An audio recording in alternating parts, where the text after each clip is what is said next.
Hare Krishna, Hare Krishna, Krishna Krishna, Hare Hare, Hare Rama, Hare Rama, Rama Rama, Hare Hare. जय जय श्री चैतन्य, जय हो नित्यानंदा, जय अद्वैत चंद्र, जय गौर भक्त वृंदा। जय जय श्री चैतन्य, जय हो नित्यानंदा, जय अद्वैत चंद्र, जय गौर भक्त वृंदा।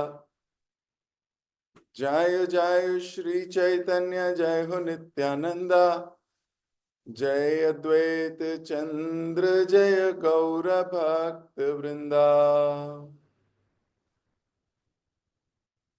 हरे कृष्ण। आप सभी भक्तों का बहुत बहुत हार्दिक स्वागत। आप सभी को मेरा प्रणाम। श्री चैतन्य भागवत, और आज से हम अंत लीला का आरंभ कर रहे हैं।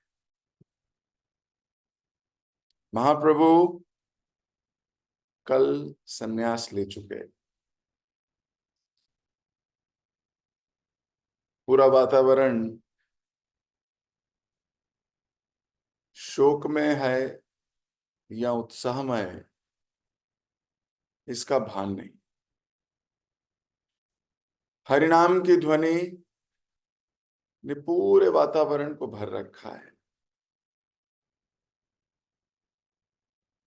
वो नाई जो महाप्रभु के बाल काटने आया था, वो भी एक दिव्य अनुमाद में है।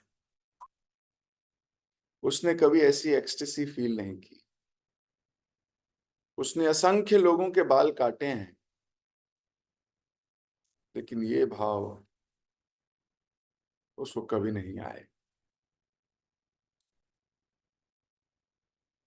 महाप्रभु केशव भारती को पहले दीक्षित करते हैं, सूक्ष्म रूप से, दृश्य रूप से। लोग पहचान भी नहीं पाए। वैष्णवों के कृत्य कहाँ समझ में आते हैं किसी को? ये तो साक्ष शास्त्र चक्षु आते हैं जब, तब उसको दिखने लगता है, समझ में आने लगता है। महाप्रभु ने पहले कान में बताया, ये वाला मंत्र कैसा रहेगा।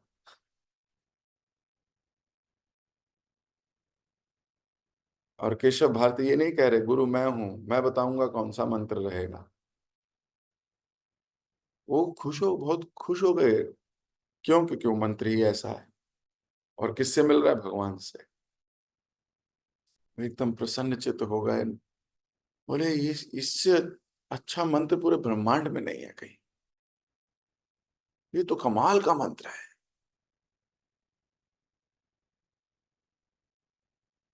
और उसके बाद वही मंत्र महाप्रभु के कान में दिया, जो महाप्रभु के हृदय से निकल के, जिह्वा से आके, उसके कान में जाके, उसके हृदय में आके, फिर उसकी जिह्वा से निकला। तो स्तोत्र तो महाप्रभु ही थे, लेकिन महाप्रभु जग कल्याण के लिए दीक्षा स्वीकार कर रहे हैं।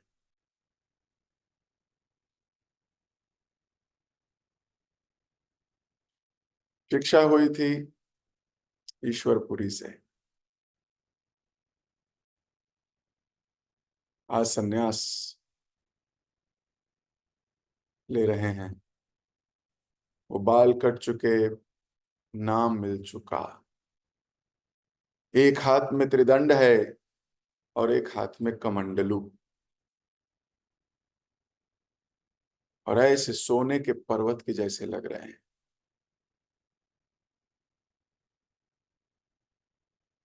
भगवे कपड़े पहन लिए हैं।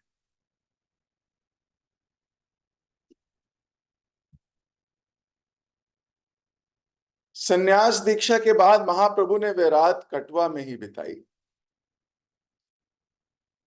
समारोह के समापन होते ही उन्होंने मुकुंद को कीर्तन आरंभ करने का निर्देश दिया।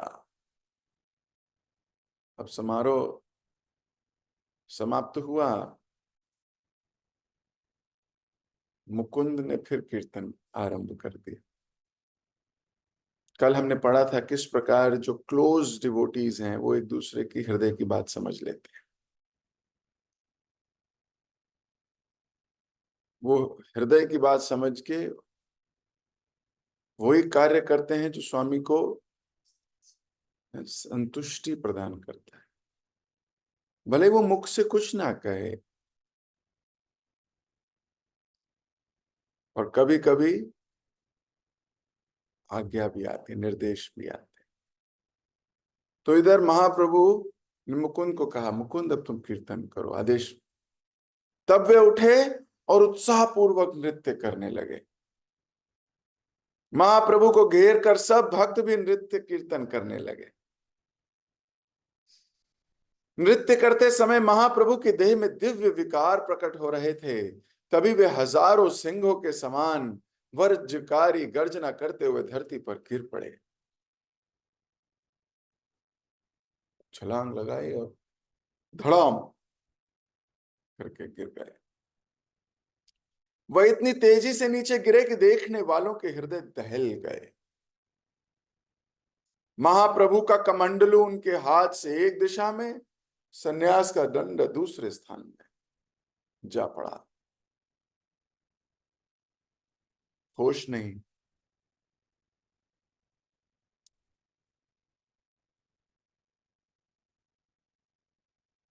पुनः उठकर नृत्य करते करते महाप्रभु अपने गुरु के पास गए और उल्लास पूर्वक उनका आलिंगन कर दिया। महाप्रभु डांस करते करते अपने गुरु के पास जाके उनको गले लगा रहे।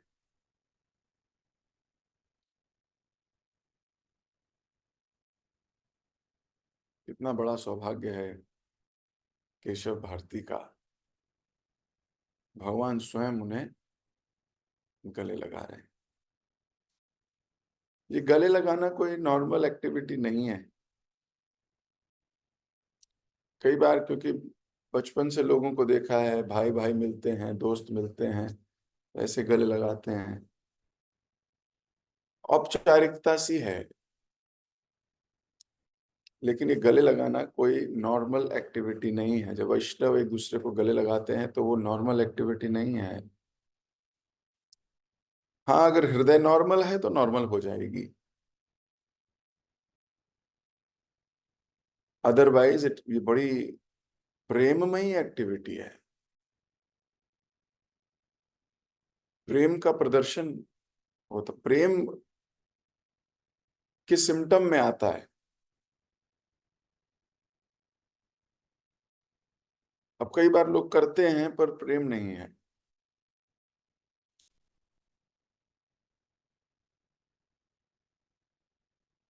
लेकिन जिसको प्रेम है वो ये करता है।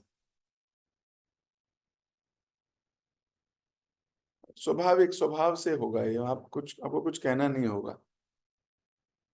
स्वाभाविक, आप मिलोगे गले लग जाओगे। और महाप्रभु जब गले लगते हैं तो क्या होता है, सुनिए।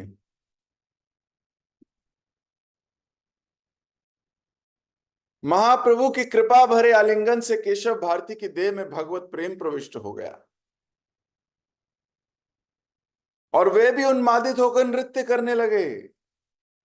महाप्रभु के हृदय से भगवान का प्रेम थोड़ा केशव भारती के देह में भी चला गया।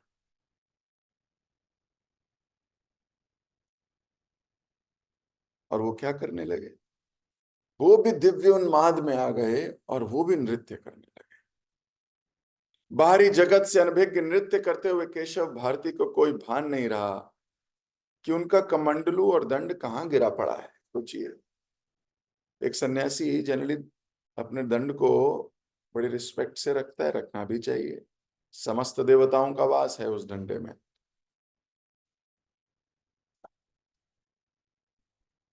और डंडा कहीं गिरा हुआ है, कमंडलू कहीं है, लेकिन ये क्या कर रहे हैं, डांस कर रहे हैं। अब कोई और सन्यासी वहां बैठा हो कहेगा ये तो बहुत गलत हो रहा है, डंडे का भी सम्मान नहीं कर रही, काहे के सन्यासी। ऐसे लोग होते हैं।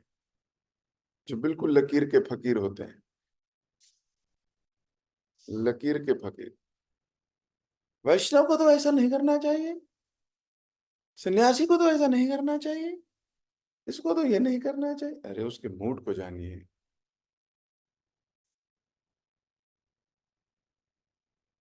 नहीं नहीं, लिखा है देखो, डंडे का हमेशा सम्मान होना, डंडा जमीन पे नहीं लगना चाहिए। डंडे का नीचे वाला भाग जमीन पे नहीं लगता, पहले आगे वाला भाग जमीन पे लगता है। जब आप किसी सन्यासी को प्रणाम करते देखोगे, भगवान को या प्रभुपाद जी को, तो पहले डंडे के अग्र भाग को जमीन पे टच कराया जाता है और उसके बाद प्रणाम किया जाता है, एटिकेट से।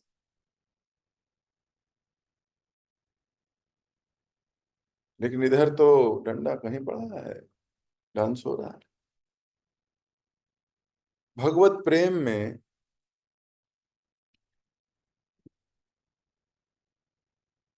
रागानुगा की स्टेज तक जब व्यक्ति पहुंचता है, तो सिस्टम्स बनाए जाते हैं उस स्टेज तक पहुंचने के लिए। लेकिन अगर ऑलरेडी कोई उस स्टेज पर है तो उसके लिए कोई सिस्टम नहीं, इज नो सिस्टम।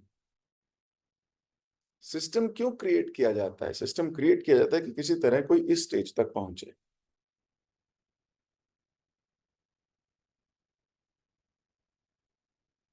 वैष्णवों के समाज में ऐसे लोगों की कोई आवश्यकता ही नहीं होती।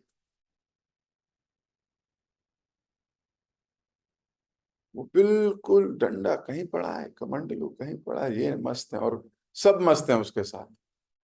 ऐसा नहीं है कि कोई देख रहा है कि तो गड़बड़ हो रही है। इस बात से भी अनजान कि उनके वस्त्र खुल गए। सोचिए, इतना भगवत प्रेम में आनंद आ रहा है कि वस्त्र भी कहीं पड़े हैं और वह भूमि पर लौटने लगे।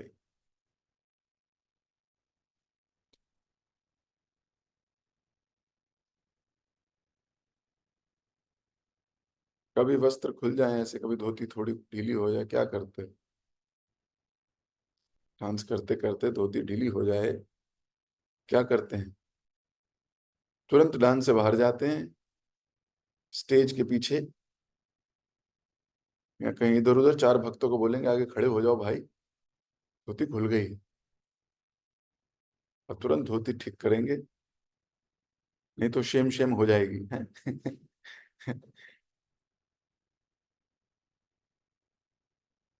इधर कोई बहाने नहीं है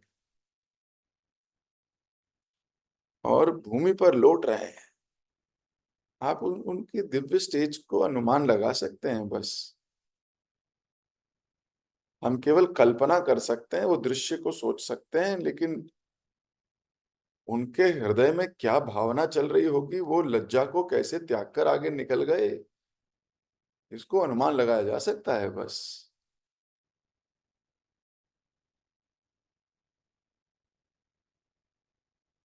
जब भगवान अर्धरात्रि में बांसुरी बजाते हैं, पंचम स्वर को छेड़ देते हैं, तो गोपियां जैसे ही उनके कर्ण इंद्रियों में ये बांसुरी की ध्वनि पड़ती है, वैसे क्या करती हैं? जिस हालात में है उस हालात में खड़ी होती है और तुरंत भागती हैं कृष्ण की ओर। ये नहीं देखती मेरे कपड़े ठीक है कि नहीं, मैंने कुछ पहना भी है कि नहीं। ये नहीं देखती बाल बंधे हैं कि नहीं, टीका लगा है कि नहीं, किसी कहीं और जा रही हूँ रात को 12 बजे, क्या हाल होगा, कुछ नहीं। लज्जा को इतना आगे ले जाके।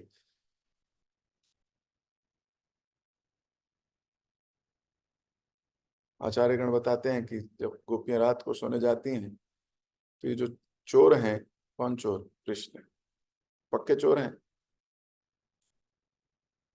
तो ये क्या करते हैं, पहले पहले मुरली बजाते हैं, तो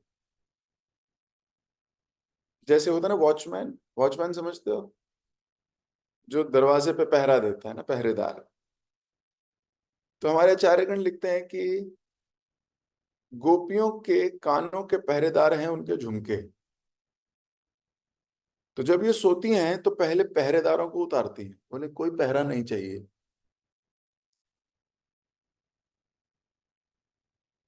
अभी चोर घुसेगा, तो पहरेदार हट गए।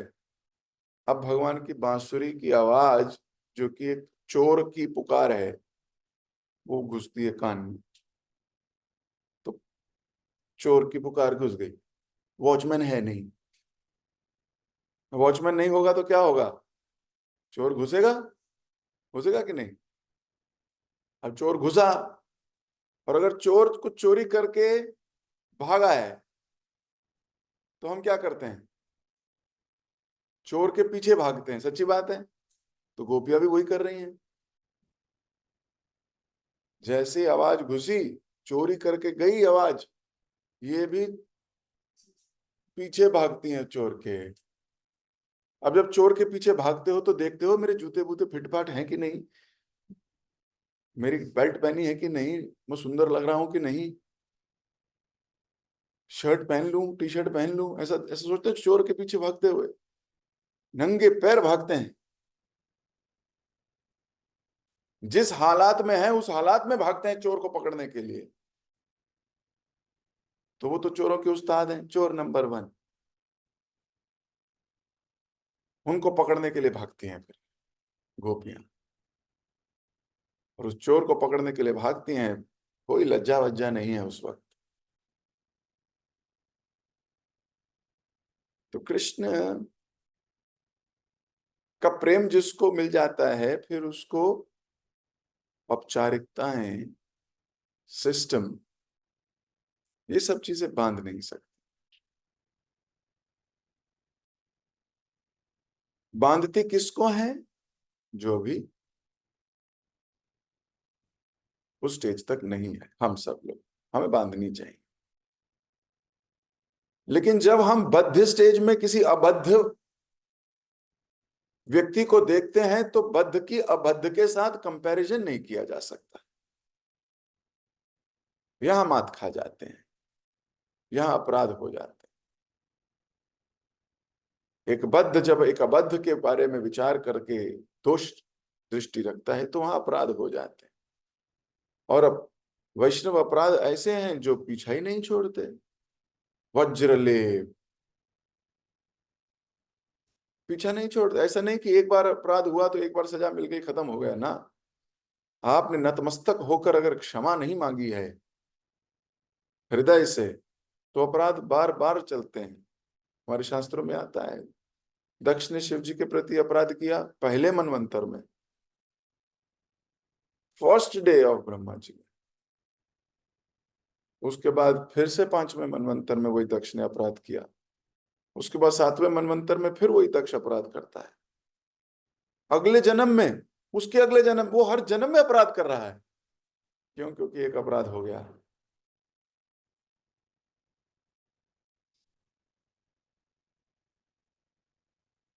पर हमें कोई फर्क नहीं पड़ता।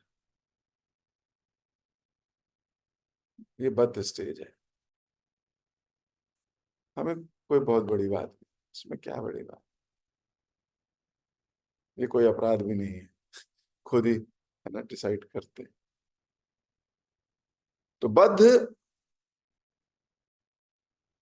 अबद्ध विचार करना चाहिए, उसमें हमें अपने आप को क्या मानना चाहिए? बद्ध मानना चाहिए। जिस दिन आप सोचने लगे मैं तो अब सब करने लगा जो करना चाहिए, अपने आप से ही सोचने लगे, तो फिर हम क्या करेंगे? फंस जाएंगे, फिर हम स्टेगनेंट हो जाएंगे, और उस स्टेगनेंसी पे ही आनंद लेने लगेंगे। इसलिए हमारी, जैसे साइकिल को जब चलाओगे तो वो चलती रहेगी, अगर रोक दोगे तो थोड़े समय के बाद वो खड़ी नहीं हो सकती, या तो इधर गिर जाएगी या इधर गिर जाएगी, वो गिर जाएगी। We have to keep paddling. इसलिए अपने आप को रोज प्रगतिशील रखना है।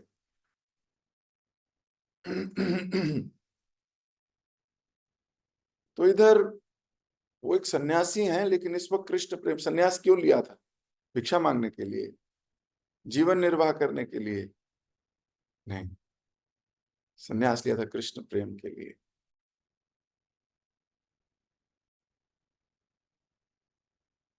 तो वस्त्र कहाँ है, डंडा कहाँ है, केशव भारती को अभी कोई पता नहीं। ऐसा क्या हो गया भाई केशव भारती के साथ? संन्यास तो बहुत पहले से लिया हुआ है।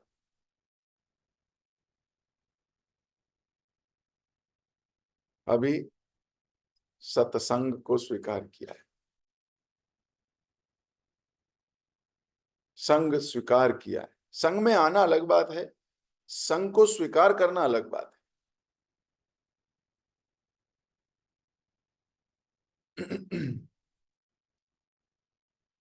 संग को स्वीकार करने का अर्थ है कि सत्संग में बैठ के श्रवण कीर्तन करके मनन करना। चैतन्य भागवत लिखती है इस बात। चैतन्य चरितामृत में भी इसके बारे में वर्णन है कि किस प्रकार भागवत पढ़नी चाहिए, भागवत सुननी चाहिए,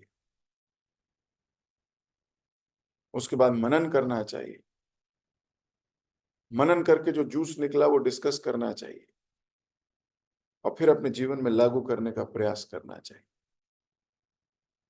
कई बार भक्त सुनते भी हैं, मनन भी करते हैं, पर वो जूस निकला है वो डिस्कस नहीं कर पाते, तो वो अपना ही कोई एंगल निकाल लेते हैं,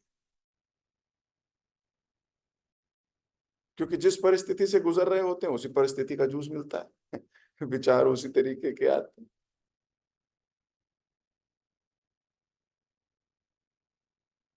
महाप्रभु और केशव भारती एक साथ नृत्य करके भक्तों को रोमांचित कर रहे थे। अब सारे डिवोटीज बहुत खुश हैं। रोमांचित समझते हो, एक्साइटेड हो रहे हैं बहुत।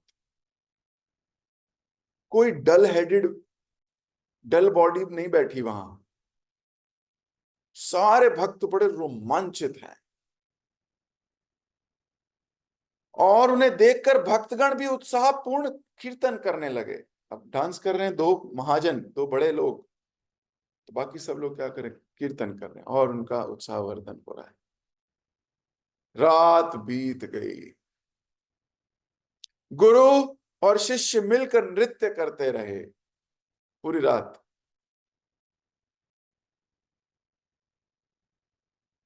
अब गुरु ने शिष्य को ढाल लिया है या शिष्य ने गुरु को ढाल लिया है?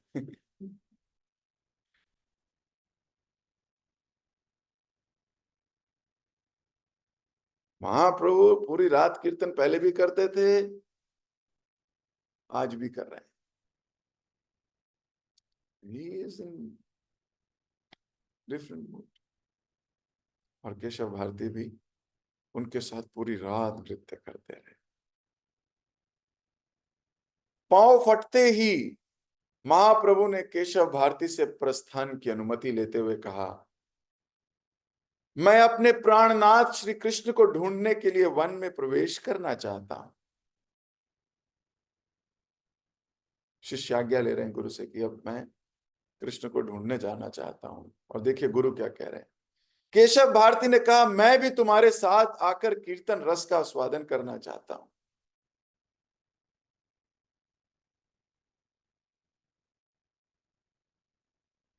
फायदे में शिष्य का कार्य है गुरु के एकदम साथ साथ रहना, गुरु की आज्ञाओं को सुनना, गुरु की आज्ञाओं का पालन करना, गुरु की इच्छा को पूर्ति करने के लिए जान लगाना। ये शिष्य के धर्म है।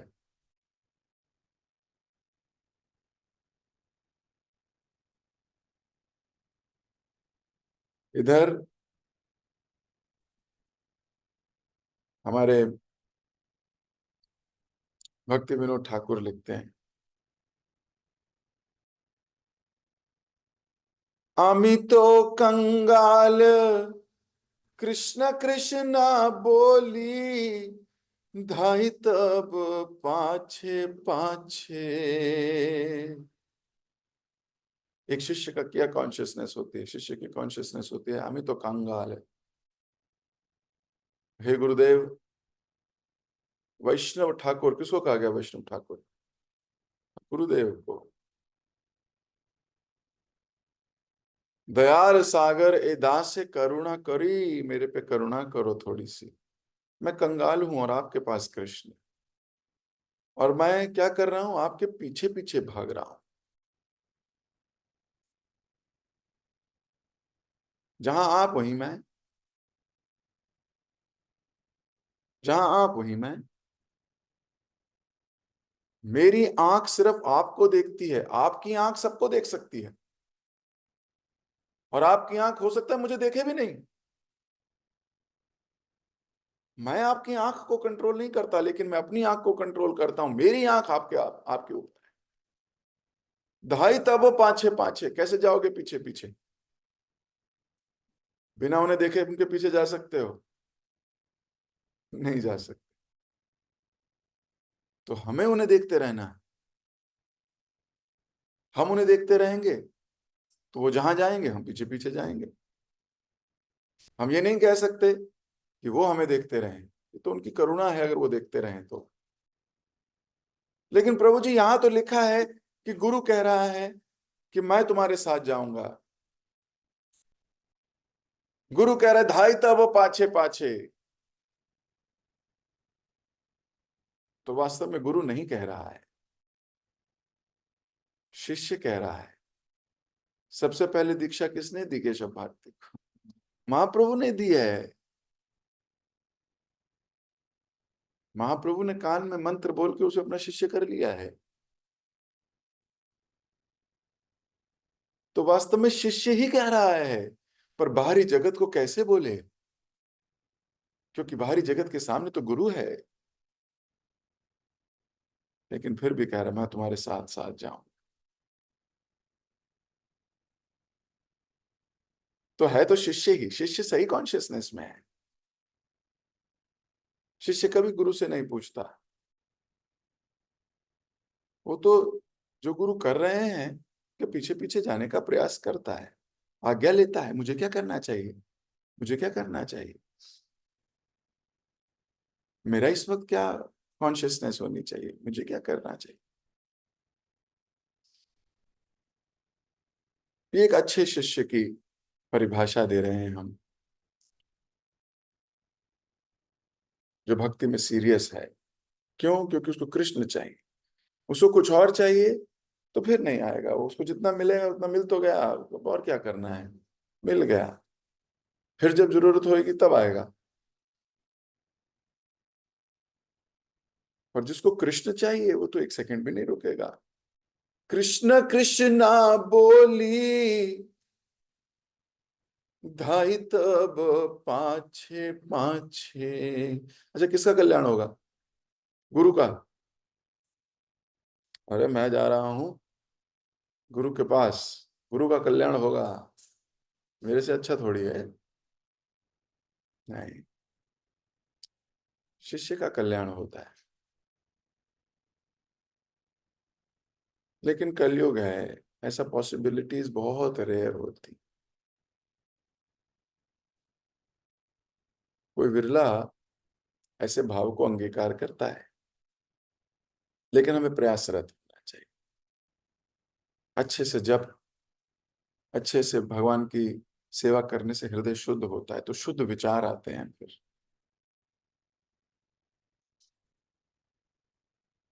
अभी केशव भारती कह रहे मैं भी आपके साथ जाऊंगा। महाप्रभु ने उनका निवेदन स्वीकार कर लिया। देखो कैसे महाप्रभु ने उनका निवेदन स्वीकार कर लिया, शिष्य ने गुरु का निवेदन स्वीकार कर लिया। ऐसा नहीं है, गुरु ने शिष्य का निवेदन स्वीकार कर लिया है। और केशव भारती को आगे चलने के लिए कहा।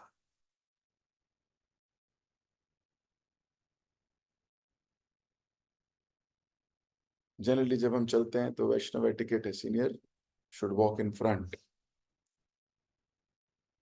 And then we should walk behind. ऐसा क्यों? जब हम पीछे चलते हैं तो क्यों पीछे चलते हैं? आप आर्मी में देखो, अगर ब्रिगेडियर की गाड़ी है तो मेजर हो जनरल हो आगे नहीं जाएगा वो। चाहे वो ब्रिगेडियर 5 की स्पीड पे जा रहा है, ये 10 की स्पीड पे नहीं कर सकते गाड़ी, टिकट। पर वहां तो बड़ी फॉर्मेलिटी है एकदम। भक्ति में ऐसा क्यों किया जाता है? भक्ति में ऐसा किया जाता है पीछे पीछे चलेंगे, गुरु कुछ बोलेंगे सुनाई देगा। गुरु के साथ साथ चलेंगे, पीछे का मतलब ये नहीं कि 10 किलोमीटर दूर पीछे हैं हम। गुरुदेव आगे चल रहे हैं, हम पीछे चलेंगे जी। कितना पीछे? वो बिल्कुल लास्ट, साथ साथ। क्यों? क्योंकि चलते चलते क्या पता उनके मुख से क्या निकले और हमारे कानों को उसकी आवश्यकता हो। वो कुछ बोले और उस वक्त मेरी कृष्णा कॉन्शियसनेस में प्रगति हो सकती है। क्या पता कोई ऐसी बात निकले जिससे मेरा अपना अहंकार टूटता हो। अहंकार तो तोड़ना है भक्ति में भाई। क्या पता ऐसा निकले जो मुझे झंझोड़े। मैं तो ऐसा नहीं करता। अच्छा, मैं ऐसा करता तो हूं, पर मेरा ऐसा मूड तो नहीं होता। बहुत सारी चीजें हैं। तो कुछ ना कुछ कान में जाएगा जाएगा, तो उससे मेरी प्रगति हो जाएगी। इसलिए पीछे पीछे महाप्रभु ने बोला, आप आगे चलिए, मैं पीछे चलूंगा आपके। प्रस्थान से पहले महाप्रभु ने चंद्रशेखर आचार्य का आलिंगन किया और उच्च स्वर में रोने लगे। अब चंद्रशेखर आचार्य वो हैं जिन्होंने पूरी व्यवस्था की है, कोऑर्डिनेटर हैं, कोऑर्डिनेट किया है पूरा।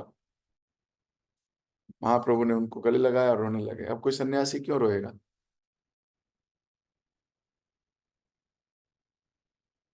अभी तो नहीं रोए थे मां से, जब चले गए थे पीछे मुड़ के भी नहीं देखा था।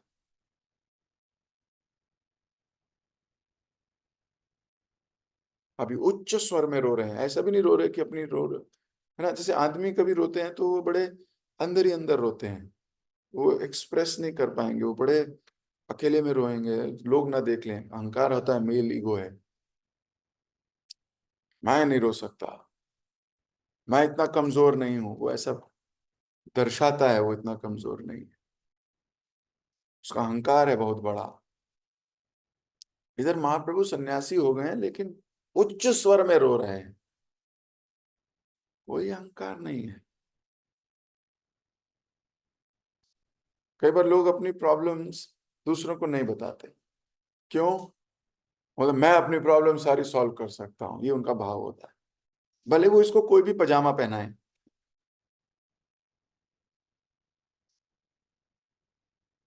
भले वो कुछ भी कहें,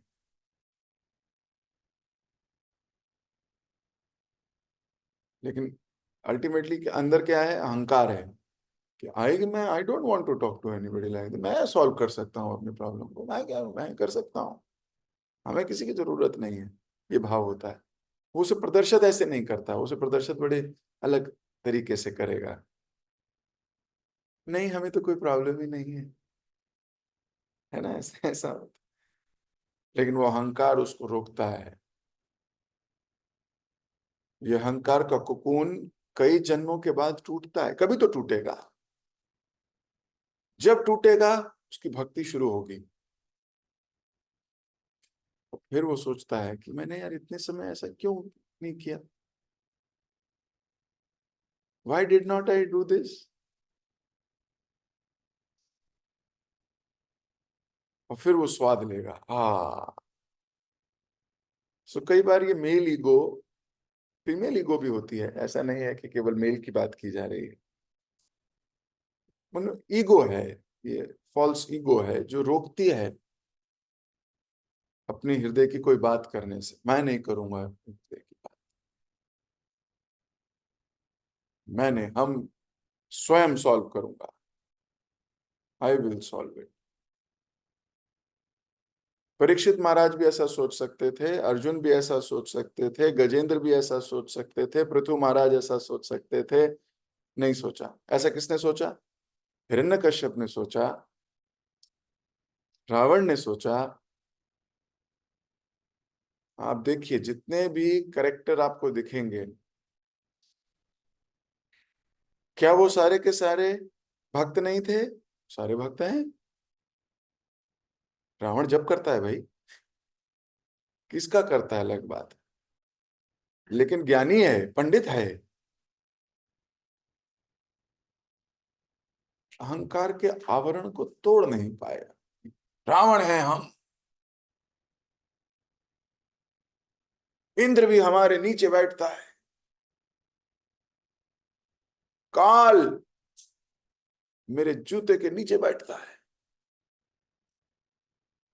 और जो नवग्रह हैं वो देखो बंदी बना के रखे हैं मैंने,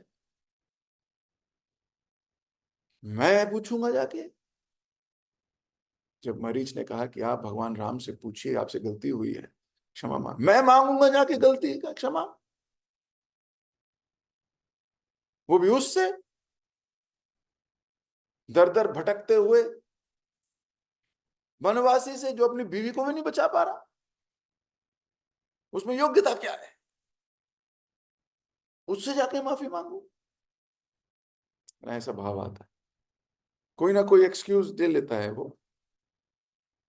इसलिए, और ये हम सबकी बात है, हम सबके हृदय में रावण है, ऐसा एक भी नहीं है जो बचा हो।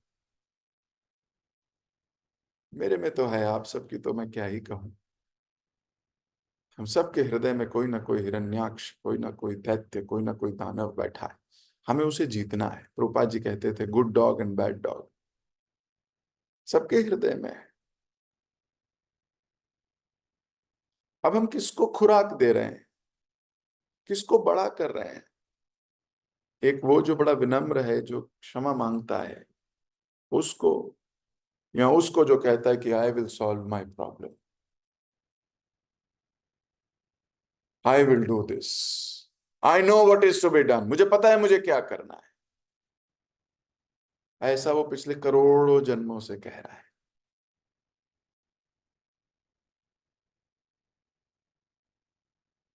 तो इसलिए ये विनम्रता इतनी प्यारी चीज है। और ये जो आलिंगन करना, और महाप्रभु अपनी सन्यास की ईगो को त्याग कर, मेल ईगो को त्याग कर उच्च स्वर में रो रहे हैं Mahaprabhu. Please understand the mood of महाप्रभु।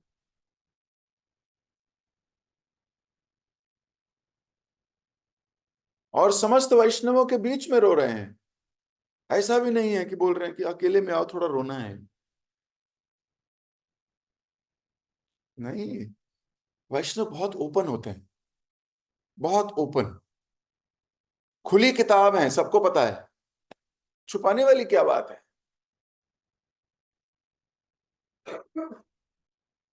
हमारे आचार्य लिखते हैं एक जगह, if you think you have to hide it, then don't do it.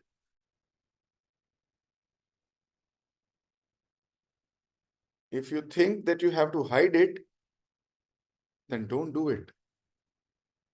अगर आपको लग रहा है कि मुझे इसे छुपाना है, किसी को पता ना लगे, तो उस कार्य को करो ही मत। वो कार्य करने योग्य है ही नहीं।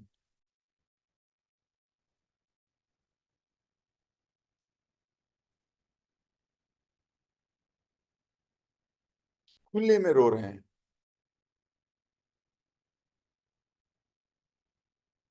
और उन्होंने कहा, कृपया घर लौटकर सब वैष्णवों को सूचित कर दो कि मैं वन में चला गया हूं, दुखी मत हो। जान लो मैं सदा सदा के लिए आपके हृदय में कैद हूं। आप मेरे पिता और मैं आपका पुत्र हूं। आप मेरे नित्य परिकर हैं। महाप्रभु ने चंद्रशेखर को कहा, तुम जाओ और सारे नगरवासियों को ये सूचना दो कि मैं वन की ओर जा रहा हूं।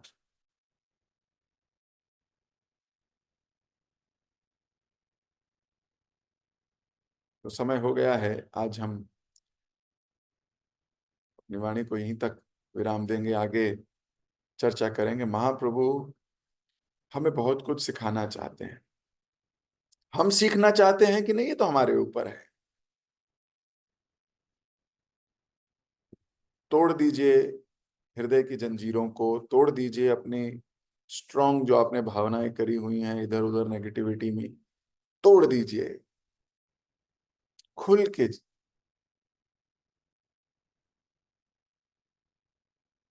बहुत इंपॉर्टेंट लेसन्स हैं जिंदगी के।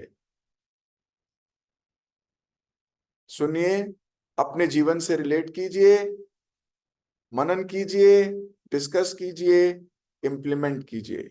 जगत गुरु शिल प्रभुपाद के जय, श्री चैतन्य महाप्रभु के जय, आप सभी प्रेमी भक्तों की जय। हरे कृष्णा। किसी भक्त का कोई प्रश्न या कोई टीका या कोई टिप्पणी या कोई संशोधन करना चाहता हो जो मैंने कहा अभी? कई वरिष्ठ लोग हैं यहाँ। यस, गौतम प्रभु। हरे कृष्णा प्रभु, दंडवत प्रणाम प्रभु जी। हाँ जी। जी, बहुत सुंदर क्लास चल रही है जो कि हृदय को जाके छूती है बहुत ज्यादा। और हम फिर भी उसका अनुसरण नहीं कर पाते थोड़ा सा भी जो है। प्रभु जी, मैं ये जानना चाहता था प्रभु जी, हमारे जो परंपरा में केशव भारती नहीं आते हैं, क्योंकि वो अद्वैतवादी थे और शंकराचार्य मत के अनुयायी थे। तो हम्म। प्रभु जी, उन्होंने क्या इसलिए चुना क्योंकि महाप्रभु की लीला को तो कोई नहीं समझता, चिंत्य उनकी लीला। क्या उन्होंने इसलिए चुना कि वो भी उनको शंकराचार्य के मत को मानते थे? हो सकता है कि उनको सिर्फ खाली कृष्ण प्रेम देना चाहते थे, क्या उनको अपनी परंपरा में लाना चाहते थे, ऐसा करके प्रभु जी? ये प्रभु जी समझ में नहीं आया था। महाप्रभु की जो इच्छाएं हैं वो बड़ी दिव्य हैं। केशव भारती उस समय के बहुत प्रोमिनेंट आचार्य हैं, उस मठ के बहुत प्रोमिनेंट आचार्य हैं। आगे चल के आप पाओगे प्रबोधानंद सरस्वती, आगे चल के आप पाओगे और भी ऐसे कई सन्यासी रहे, मायावादी सन्यासी, जो महाप्रभु के बड़े अच्छे शिष्य बन के उभरे और जिन्होंने आगे जाके वैष्णव कल्चर को प्रमोट किया। अपने सारे अनुयायियों को उन्होंने वैष्णव बना दिया। तो महाप्रभु ने प्रोमिनेंट जो भी ऐसे आचार्य रहे हैं, उस जमाने के इन्फ्लुएंसर्स, उन सब का हृदय जीत लिया और उन सब के माध्यम से भी कृष्ण प्रचार करा दिया। वो जो इम्पर्सनलिस्ट थे उनको भी महाप्रभु ने पर्सनलिस्ट बना दिया। ये महाप्रभु कर सकते हैं। तो महाप्रभु ने केशव भारती को चुना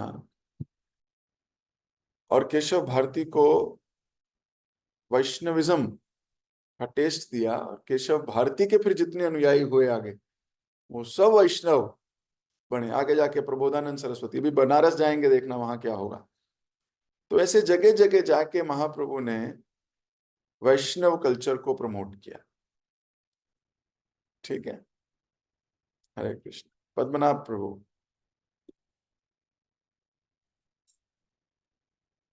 हरे कृष्णा, विनोद प्रणाम हरे कृष्ण। जी। मेरा एक क्वेश्चन तो नहीं है, एक मतलब एक जिज्ञासा है।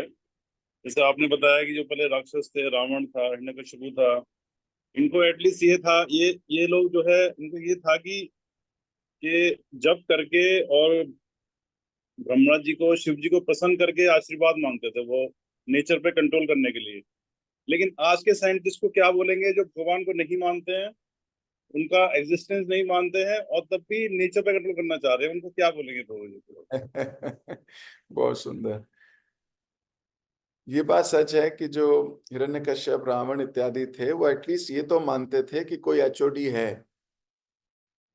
वो ये तो मानते थे कि ब्रह्मा जी, शिव जी बहुत दिव्य पर्सनैलिटीज हैं और वो उनकी शरण में जाते थे, बड़ी अच्छी बात करते थे। लेकिन आजकल के जो मॉडर्न साइंटिस्ट हैं वो तो इनके अस्तित्व को ही नहीं मानते। एक्चुअली इन्होंने बहुत अपराध किए हैं। ये वो लोग हैं जिन्होंने इस जन्म में नहीं, अपने प्रीवियस जन्मों में भी बहुत अपराध किए हुए हैं। अब भगवान कहते हैं कि जिसकी जो इच्छा होती है, मैं परमात्मा के रूप में उसकी इच्छा दृढ़ कर देता हूं। भले वो कोई गलत काम करने की इच्छा करता है तो मैं उस इच्छा को भी दृढ़ कर देता हूं। सोचिए, कोई कह सकता है कि परमात्मा को तो ऐसा नहीं करना चाहिए, एटलीस्ट सही को सही कहो और गलत को गलत तो कहना सीखो। कई बार ऐसे विचार आते हैं। कई बार हमसे भी लोग पूछते हैं, प्रभु जी आप सही को सही और गलत को गलत तो कहो। हाँ, ऐसा भी कोई लोग बोलते हैं, लेकिन उचित समय नहीं है। एक बार गुरु महाराज से भी ऐसे ही कहा गया। गुरु महाराज ने कहा गलत को, अभी वो इस मूड में है, अगर उसे गलत कहोगे तो वो और गलत करेगा, इसलिए उसको छोड़ दो। एक दो बार प्रयास करो, वो अपने को गलत नहीं मानता, उसको छोड़ दो, उसको गलत कहना बंद कर दो। अब क्यों, वो और गलत करेगा, इसलिए पीछे हो जाओ, पीछे रहो। तो ये जो आजकल के मॉडर्न साइंटिस्ट हैं, ये बहुत अपराध कर चुके हैं और भगवान के किसी मत को नहीं जानते, वो किसी मत को नहीं मानते। परमात्मा उनको इसी पे बल दे रहे हैं, ठीक है करते रहो तुम, और प्रूव करो कि आई डोंट एग्जिस्ट। वो जितना प्रूव करेंगे दैट आई डोंट एग्जिस्ट, उतना ही भक्त प्रूव करेंगे दैट ही एग्जिस्ट। भक्तों को भी तो कुछ चाहिए। तो ये इनकी गति बहुत बुरी होनी है, ये सच बात है। जो भी भगवान के व्यक्तित्व को नहीं मानता, वे मानने की तो बात है, नहीं मानता, उसका क्या होगा ये शास्त्र लिख रहे हैं। पंचम स्कंद श्रीमद् भागवतम के अंतिम 3 अध्याय में पढ़िए, उसमें लिखा है क्या होगा उस व्यक्ति के साथ, नरकों का वर्णन है। तो आजकल के जो मॉडर्न आइडियोलॉजीज हैं, ये शास्त्र की आइडियोलॉजीज के साथ मैच नहीं करती, पर शास्त्र ये बता देते हैं कि ऐसे लोगों का भी क्या होगा। भगवान भगवत गीता में भी बोलते हैं, श्लोक है, मानुषी तनुमाश्रिता विमूढ़ा नानुपश्यन्ति पश्यन्ति ज्ञान चक्षुषा, वो 15वें अध्याय। 9वें अध्याय में भी भगवान बोलते हैं इस बात को, अवजानन्ति मामूढ़ा, मेरे को जानते नहीं है, मुझे मनुष्य समझते हैं। और भगवान तो ये भी कह रहे हैं वो भी नरक जाएंगे जो मुझे महापुरुष समझते हैं।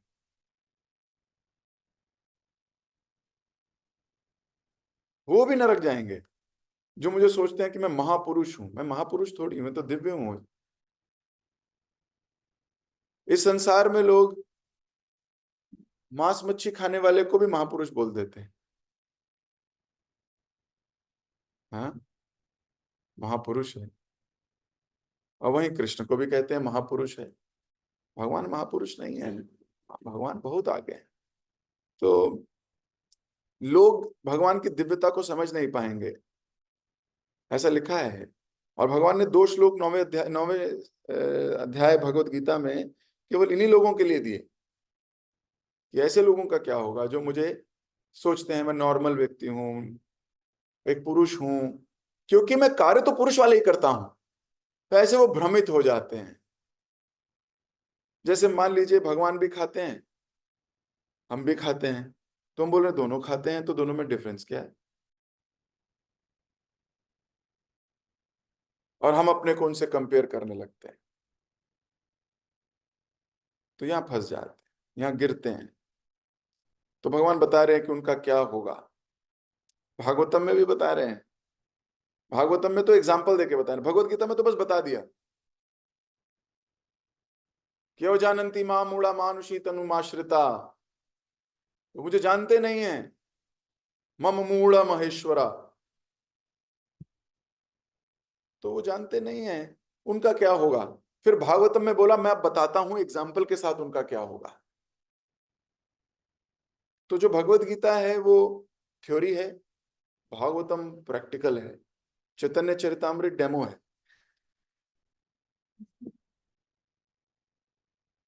फिर भी लोग नहीं समझते, फिर भी उनका अहम बहुत आगे है। इसी भागवतम को सुनेंगे, इसी चैतन्य चरितामृत को सुनेंगे, इसी गीता को पढ़ेंगे, लेकिन उनका मूड बहुत अलग है। यू विल फाइंड साइंटिस्ट्स इसी भगवत गीता को पढ़ के वो कुछ और ही मर्म निकाल देते हैं। 3रे स्कंद श्रीमद् भागवतम के एक श्लोक है जिसको पढ़ के साइंटिस्ट्स ने ये प्रूव किया, भगवान देखो कह रहे हैं कि मैं नहीं होता।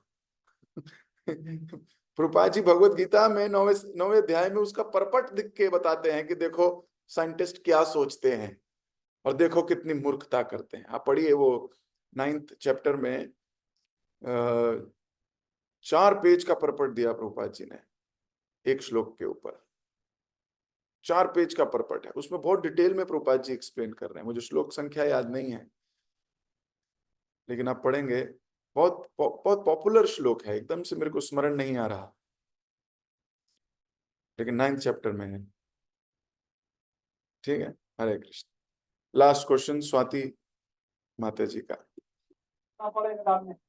हरे कृष्णा प्रभु जी, दंडवत प्रणाम। हरे कृष्ण माता जी। प्रभु जी, आज मेरी बेटी का जन्मदिन है, आप उसे आशीर्वाद दीजिए।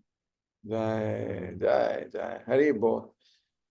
तो हम सब भक्त प्रार्थना करते हैं आपकी बेटी के लिए कि वह अपनी ऊर्जा को, अपनी लाइफ एयर को, अपनी फोकस को कृष्ण भावनामृत में तब्दील करे। कृष्ण भावनामृत में उसका रुझान बढ़े, उसका इंटरेस्ट बढ़े, नाम में रुचि आए, वैष्णव सेवा के प्रति उसकी श्रद्धा बढ़े। ऐसे भगवान से हम प्रार्थना करते हैं। हरे कृष्ण कृष्ण कृष्ण हरे हरे, हरे राम राम राम हरे हरे। मुझे आज्ञा दीजिए। जगत गुरु शिल प्रभुपाद की जय।